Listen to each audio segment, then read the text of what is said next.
Sir, well, thank you very much for speaking with CNBC today. I want to start off by talking about your actual economic forecast for European growth for this year. You have Europe growing at 4.5% in 2021. This is 0.2% lower than where you were at last October. Now, you could say that with the second and third wave of coronavirus, in addition to the slow vaccine rollout, that 0.2% isn't posing as big of a material impact to growth on the downside as some people would have thought. Why is that? Yeah, we have been adjusting our growth forecasts and also our policy responses as the crisis has been developing. Some thought the pandemic would be over after the second quarter of last year. That was not the case. We saw a second wave in the fall, and now we are seeing a third wave in Europe. Our forecast right now is based on a successful vaccination rollout, and we are expecting that 70% of the adult population in Europe is vaccinated in the second half of the year. And in emerging Europe by 2022. That's what our forecast is based right now. We take into account in the rebound we are projecting this year of 4.5%, the lower outturn in the first quarter. The first quarter will be weaker because of containment measures and lockdowns. There's an unknown on how quickly the third wave can be defeated. That we don't have in the forecast, and that is certainly a downside risk. A downside risk is also if the vaccination would be slower than we all currently expect. Would you say the balance right now is tilted to more downside risk than upside risk? We see still a lot of downside risks in the short term, just because we are still in the middle of the pandemic. We are living with a virus. The virus has determined what is the impact on the economy, what the policy response needs to be, and we need to be ready that the virus is going to surprise us again. But the big change from October actually is that in October we didn't know that we would have so many effective vaccines. We also didn't know that we would be able to roll them out relatively quickly. While there were some hiccups in the first quarter in Europe in terms of starting the vaccination campaign, we are confident now that these have been taken care of, and that the targets which we have in our forecast actually will be reached. But there's lots of uncertainty on all of that, and we need to be ready for the unexpected. I should say on that, policymakers have been extremely agile and adaptable in their policy responses in order to deal with these changes in the pandemic. So let's talk about the policy response, because you also mentioned in your report that since October, there's been an additional 1.5% worth of fiscal stimulus that's come through. So looking at it from an individual government basis, total spending is amounting to anything from 7 to 9 percentage points. And yet some people say that the fiscal policy response in Europe simply hasn't been bold or ambitious enough. They've relied too much on automatic stabilizers. What is the IMF view? No, the European response, both on the fiscal side and on the monetary side, has been quick, sizable, and properly calibrated. What we are seeing is that when we are looking at the economy, one of the aims of the policy intervention was to not have a cascading of bankruptcies of companies, not to have an increase in unemployment, and thereby destroying the link between the worker and his job. All of that actually was achieved with the initial response of the policy settings in Europe. So we're actually seeing that as highly successful. And we saw one part of this success manifest itself when we saw a very quick rebound in the third quarter after the lockdown in the second and third in the second quarter.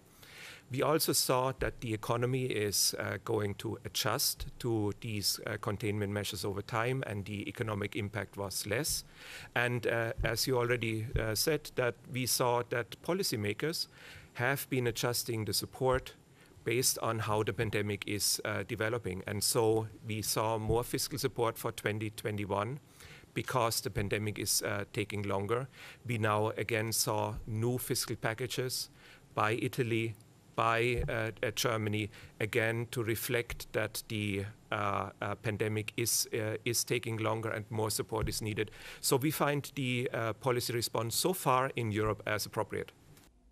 Are you surprised at the low level of corporate bankruptcies and non-performing loans, especially given that, as you say, one of the major risks is that once this policy support is withdrawn, you could actually start to see a domino effect of defaults and a rising number of credit impairments in that space? Yeah, no, we are not surprised, because that was the objective of the policies, to minimize damage to the corporate sector and to keep workers employed. And also by doing this, protect the banking system. So what we are seeing is that bankruptcies have been sometimes below 2019 levels in 2020. That was part of the policy package. Maintaining unemployment at previous levels, that was part of the policy aim. And so what we are seeing right now is we are projecting a solvency gap of viable companies of 2 to 3% of GDP in Europe. That is manageable. We see a number of government programs already trying to tackle this in France, in Italy, in Ireland, in Spain, to help close this solvency gap, including through the private sector, so that the viable companies can expand and flourish when we are coming out of the crisis. We also see that bankruptcy procedures are going to be expedited, and we need to look carefully at that so that companies which will go bankrupt after the crisis can be either that it can be restructured or they can be liquidated so that we don't have a zombification of the economy. And we need to watch out for workers so that they can reallocate quickly. But so far, what we are seeing there is what we would expect. But the next part is fundamentally important. So far, what we have achieved is permanent output losses have been limited. We expect 1.5% for Europe, compared to over 12% in the global financial crisis. So that's the good news. But the next part of managing the crisis will be important to build on the success, and that requires the focus of policymakers and also an adaptation of policies. Well, you mentioned that longer-term output loss of 1.5 percentage points, specifically by 2025. Where is that stemming from? Is that just a function of the pandemic and economic scarring that goes alongside it? It's a function of the economic policy response, because what we have been seeing is corporates were protected through moratoria, through guarantees, through providing job retention schemes. Workers have been protected as part of that. It's a very different policy response than we had in the global financial crisis. What also was different is during all of this, the banking system has continued to provide credit to the economy and to corporates. And so what we are expecting this time is we didn't see that doom loop. Quite to the contrary, it was a vicious cycle which was in place, that banks can also maintain bank credit getting out of the recovery. And so if we can contain this equity gap, which we have identified, non-performing loans should be manageable in the banking system, which has been much more resilient. Capital losses would be fairly limited, and therefore the banking system can continue to provide credit to the economy in the recovery phase. All of that is making us project that the permanent output losses this time will be very different from the global financial crisis. But as I said before, how we handle the next part of the crisis will be extremely important, whether we're getting this outcome or something better. How much upside risk do you think the European recovery funds are going to present to the medium-term and long-term outlook? And in your view, do they go far enough in addressing some of the longer-term structural issues that the euro area is facing right now?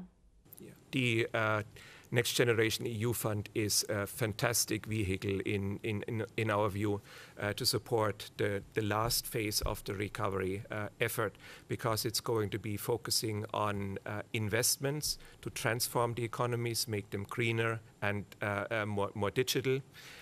increase the productivity and the potential of the economy. And what we are projecting is also, if structural reforms are part of this exercise, which they are, that could further help in terms of helping the economy in medium-term growth. So why is it such a good vehicle? First, it focuses on the investment side and helping on the public investment side, and is providing a boost to the productive capacity of the economy. It's also well targeted, because when you're looking at where the money flows, it flows to those which have been damaged by the pandemic most, and the lower income countries in Europe. And we're seeing some countries receiving grant benefits of 10% of GDP. These are large amounts, and if this money is well spent and efficiently spent, it can make a real difference in the growth rates. We are estimating currently that growth could be pumped up by 1.5% by 2023, or more if structural reforms are tackled very decisively as part of the Next Generation EU Fund. Well, let's talk also about the monetary policy response. In your report, you talk about the fact that many European central banks, and I'm not just talking about ECB, but other central banks within the European geographic region that you cover, are at or very close to the lower bound. Do you think these central banks are going to be in a position where they can even contemplate the possibility of withdrawing stimulus over the next 5 years? Mm-hmm. So it's correct, we are going to continue expecting highly accommodative monetary policy positions over the next 5 years. The pandemic will have a disinflationary impact on the economy.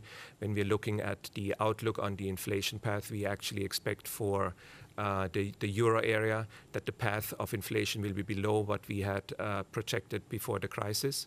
It will be a bit higher for the emerging European countries, but inflation will still be contained there. So we are thinking that there is continued room to provide accommodative monetary policy. We also think if a downside scenario were to develop, and more needs to be done in terms of these policy setting, that even with being at the lower bound, more could be done. But we're also thinking that fiscal needs to do more. And when fiscal is doing more, it provides help to monetary policy.